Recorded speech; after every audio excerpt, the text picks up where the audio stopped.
deyək ki, bu məkan vizuala aid olan şagirdlər, insanlar nə isə olmayan bir şeyi bəri başdan beynində çəkir. Beynində vizuallaşdırırlar, cızma qara eləyir, bir şeyi vizuallaşdırır, sonra onu nəyinsə üzərdir. Məsələn, deyək ki, bax, rəssamlar, adicə rəssamlar elə məkan vizual intellektə sahib insanlardır.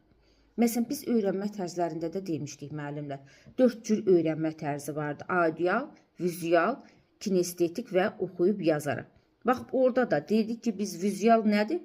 Görərək öyrənməyi sevənlərdir. Bax, burada məkan vizualda da.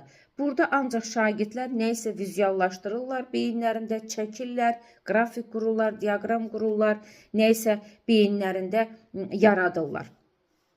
Yəni, bax, bunlar məkan vizualdır. Məkan vizual intellekti, deməli, daha çox bu intellektə sahib şagird insanları, biz rəssamları buna misal göstərə bilərik.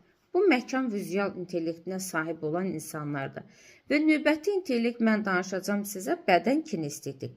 Burada bədən sözü olduğuna görə, yəni bədənlə bağlı psixomotor bacarıqlarla bağlıdır. Yəni biz öyrənmə tərzlərində də bədən kinestetik demişdik. Toxunaraq öyrənməyi, praktiki öyrənməyi sevən insanlardır. Onlar xoşlayırlar ki, nə isə praktik olaraq özləri tətbiq etsin, nə isə səhnələşdirsinlər, rollu oyunlar tətbiq etsinlər.